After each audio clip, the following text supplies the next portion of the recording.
தான் அடுத்து அதிகமான நன்மைகள் அடையக்கூடிய ஒரு விடயம்தான் அரஃபாவுடைய நோன்பாக இருந்து கொண்டிருக்கிறது. பிறை 9 நோக்கப்படக்கூடிய நோன்பு அரஃபாவுடைய அந்த நாளிலே நோக்கப்படக்கூடிய நோன்பல்ல, பிறை 9 நோக்கப்படக்கூடிய நோன்பு. நபி அலைஹிஸ்ஸலாத்து வஸ்ஸலாம் சொல்லவில்லை அரஃபாவுடைய அந்த தினத்திலே தான் இந்த நோன்பை நோக்க வேண்டும் என்பா சொல்லவில்லை. பிறை 9 இந்த நோன்பை நோட்டுக் கொள்ளுங்கள் என்பா சொல்லி இருக்கிறார்கள். எனவே நாம் எங்களிலே சிலருக்கு இந்த சந்தேகம் இருந்து கொண்டிருக்கிறது. எமது நாட்டிலே பிறை 9 வெள்ளிக்கிழமையாக இருந்து கொண்டிருக்கிறது. ஒன்று எங்களுக்கு இருக்கக்கூடிய சந்தேகம், வெள்ளிக்கிழமை இந்த நோன்பை நோக்க முடியுமா என்ற ஒரு சந்தேகம் இருக்கிறது. இரண்டாவது சந்தேகம், வெள்ளிக்கிழமை அங்கே பெருநாளாக இருக்கிறது, இங்கே நாம் எப்படி நோன்பை நோட்டுக் கொள்வது? அங்கே அரஃபாவுடைய தினம் வியாழக்கிழமையாக இருக்கிறது. அப்படி என்றால் எமக்கு வியாழக்கிழமை தானே அரஃபாவுடைய நோன்பை நோக்க வேண்டும் என்ற ஒரு சந்தேகப்பாடு எங்களிடம் இருக்கிறது. அன்பான சகோதரர்களே, அரஃபாவுடைய நோன்பு என்பது அரஃபாவுடைய மைதானத்திலே ஹஜ்ஜாஜிகள் ஒன்று சேரக்கூடிய சமயத்தில் நோக்கப்படக்கூடிய நோன்பு அல்ல, பிறை 9 நோக்கப்படக்கூடிய நோன்பாக இருக்கிறது. நீங்கள் தெளிவாக வழங்கிக் கொள்ள வேண்டும். ஹஜ்ஜாஜிகள் அரஃபாவிலே ஒன்று சேரக்கூடிய அதே நாளில் அதே தினத்தில் தான் இந்த அரஃபாவுடைய நோன்பு நோக்க வேண்டும் என்பதாக வரவில்லை. எனவே பிறை 9 நோக்கப்படக்கூடிய நோன்பு ஸல்லல்லாஹு அலைஹி வஸல்லம் அவர்கள் ஒவ்வொரு மாதமும் பிறையை பாருங்கள் என்பதாக சொல்லி இருக்கிறார்கள். ரமலானுக்கும் தில்ஹிஜ்ஜாவுக்கும் உரிய பிறை அல்ல இது, 12 மாதங்களுக்கும் பார்க்கப்பட வேண்டும். ஒவ்வொரு மாதமும் நபி அவர்கள் சொல்லி இருக்கலாம், பொதுவாக எல்லா இடங்களிலும் ஒரு பிறையாக இருந்தால் மாதத்துடைய எண்ணிக்கை 29 என்பதாக நபி அவர்கள் வரையறை செய்திருக்கலாம். ஆனால் ஸல்லல்லாஹு அலைஹி வஸல்லம் அவர்கள் தெளிவாக சொன்னார்கள், நீங்கள் பிறையை பாருங்கள், உங்களுக்கு பிறை தென்படவில்லை என்று சொன்னால், மேகங்கள் மறைத்து விட்டு சொன்னால், ஃபைன் உம்ம அலைக்கும், மேக கூட்டம் உங்களை மறைத்து விட்டது, கண்களுக்கு உங்களுக்கு பிறை தென்படவில்லை என்று சொன்னால், ஃபக்திரு லஹு ஸலாஸீன், நீங்கள் 30 நீங்கள் நிர்ணயம் செய்து கொள்ளுங்கள், 30 நீங்கள் மாதமாக பூர்த்தியாக்கி அடுத்த நாளை பிறை 1 ஆக்கிக் கொள்ளுங்கள் என்பார் ஸல்லல்லாஹு அலைஹி வஸல்லம் அவர்கள் சொல்லி காட்டியிருக்கிறார்கள். எனவே ஒரு இடத்திலே பிறை தென்படும், இன்னும் ஒரு இடத்திலே பிறை தென்பட மாட்டாது. இது நபியுடைய காலத்திலும் இருந்திருக்கிறது, சஹாபாக்களுடைய காலத்திலும் இருந்திருக்கிறது. நபியுடைய காலம் வஹீயுடைய காலம். நபியுடைய காலம் சாதாரண காலம் அல்ல, வஹீயுடைய காலம். எங்கவோ நடக்கக்கூடிய சம்பவத்தை அல்லாஹ் வஹீ மூலமாக அறிவிக்கக்கூடிய காலம். ஆனால் நபி அலைஹிஸ்ஸலாத்து வஸ்ஸலாம் அவர்களுக்கு அங்கே பஸ்ராவிலே கண்ட பிறை நபிக்கு இங்கு வஹீயாக அறிவிக்கப்படவில்லை. அங்கே கூஃபாவிலே கண்ட பிறை நபிக்கு வஹீயாக அறிவிக்கப்படவில்லை. நபி அவர்கள் இங்கே மதீனாவிலே பிறையை தேடினார்கள். அன்பான சகோதரர்களே, எல்லா விடயங்களும் வஹீயாக சொல்லப்படக்கூடிய காலம். ஒரு தாய் ஒரு தகப்பனுக்கும் பிள்ளைக்கும் சண்டை, அவர்கள் நபியை சந்திக்க வருவதற்கு முன்னாலே இவர்கள் இந்த நோக்கத்திலே தான் வருகிறார்கள் நபி என்பதாக அல்லாஹ் வஹீயை அறிவித்த காலம். நபி அவர்கள் மியராஜுக்கு சென்று வருகிறார்கள்.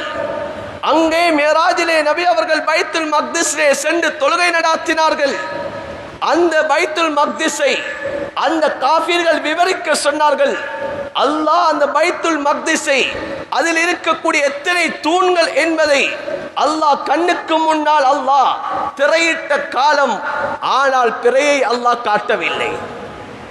ஏன் அன்பான சகோதரரை, பிறைகளை ஒவ்வொரு இடத்துக்கிடம் பார்க்கப்பட வேண்டும். அரபு நாடுகளிலே பிறைகளுடைய வித்தியாசம் இருக்கிறது. அரபு நாடுகளே ஒரே நாடு காணக்கூடிய பிறையை இன்னும் ஒரு நாடு அவர் ஏற்க மாட்டாது. இன்று எத்தனையோ நாடுகளிலே இன்று எம்மோடு சேர்த்துதான் பிறையை கண்டிருக்கிறார்கள். எனவே நாம் இந்த இடத்திலே சந்தேகப்பட வேண்டிய அவசியம் கிடையாது, குழம்ப வேண்டிய அவசியம் கிடையாது. எமது நாட்டிலே பிறை 9 வெள்ளிக்கிழமை நாள் வருகிறது. இந்த நாளிலே நோன்புகளை நோக்கலாமா என்ற அடுத்த ஒரு பீதி கிளம்பக்கூடிய காலம்.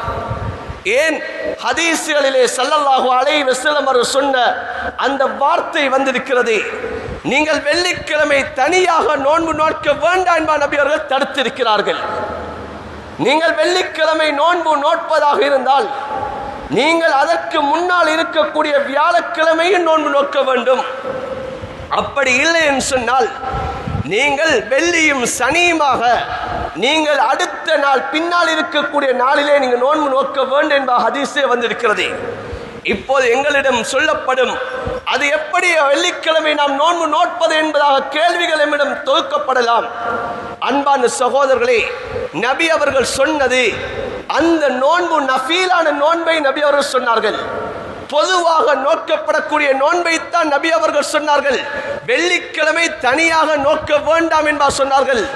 அரஃபாவுடைய நோன்பு என்பது இது பிறை குறிப்பிடப்படக்கூடிய நோன்பு. அன்பான சகோதரர்களே, இது பிறையை மையமாக வைத்து நோக்கக்கூடிய நோன்பு. பிறை 9 எந்த நாளிலே வருகிறதோ அந்த நாளிலே நோக்கப்படக்கூடிய நோன்புதான் இந்த அரஃபாவுடைய நோன்பே தவிர ஏனைய நோன்புகளை போல் உள்ள நோன்பு அல்ல. அன்பான சகோதரர்களே, எனவே பிறையை குறிப்பிட்டு வரக்கூடிய நோன்பு, பிறை இத்தனையிலே நோன்பு நோக்க வேண்டும் என்பதாக வரக்கூடிய இந்த நோன்புகள், உதாரணமாக ஆஷுராவுடைய நோன்பு இருக்கிறது, பிறை 10 நோக்கக்கூடிய நோன்பு. முஹர்ரமுடைய பிறை 10 நோக்கப்படக்கூடிய நோன்பு ஆஷுராவுடைய நோன்பு. தாசுஆவுடைய நோன்பு பிறை 9 நோக்கப்படக்கூடிய நோன்பு. இவ்வாறு நாட்கள் குறிப்பிட்டு வரக்கூடிய நோன்புகளை எந்த நாள் வந்தாலும் அந்த பிறையிலே நோன்பு நோக்க முடியும். அந்த நோன்பு இந்த ஹதீஸிலே சொல்லப்படவில்லை. அன்பான சகோதரர்களே, எனவே நாம் இந்த விடயத்திலே தெளிவுள்ளவர்களாக இருக்க வேண்டும். ஏன் 2 வருடத்துடைய பாவங்கள் மன்னிக்கப்படக்கூடிய நோன்பு அது. நாம் இந்த சந்தேகத்தின் காரணமாக அந்த நோன்பை விட்டுவிடக் கூடாது. அரஃபாவுடைய நோன்பை பற்றி சஹாபாக்கள் நபி அவர்களிடம் கேட்டார்கள், யா ரசூலல்லாஹ், அரஃபாவுடைய நோன்பு என்றால் என்ன என்பா கேட்டார்கள். ஸல்லல்லாஹு அலைஹி வஸல்லம் அவர் சொன்னார்கள், யுகஃபிர் சனத்தல் மாதியா வல் பாக்கியா. இந்த அரஃபாவுடைய நோன்பை நோற்றுக் கொள்வதன் மூலமாக முந்திய ஒரு வருடத்துடைய பாவம், சிறிய பாவங்கள் மன்னிக்கப்படும். அதே போன்று பிந்தி இருக்கக்கூடிய ஒரு வருடத்துடைய சிறிய பாவங்களுக்கு குற்ற பரிகாரம் அமைந்து விடும் என்பார் ஸல்லல்லாஹு அலைஹி வஸல்லம் சொல்லி காட்டினார். எனவே இந்த நாட்களுடைய சிறப்புகளை விளங்கி இந்த நாட்களுக்கு என்ன அமல்கள் செய்ய வேண்டும் என்பதை நாம் அறிந்து அந்தந்த அமல்களை அந்தந்த நாட்களிலே அல்லாஹ் எமக்கு செய்யக்கூடிய அந்த பாக்கியத்தை நசீபாக்குவானாக.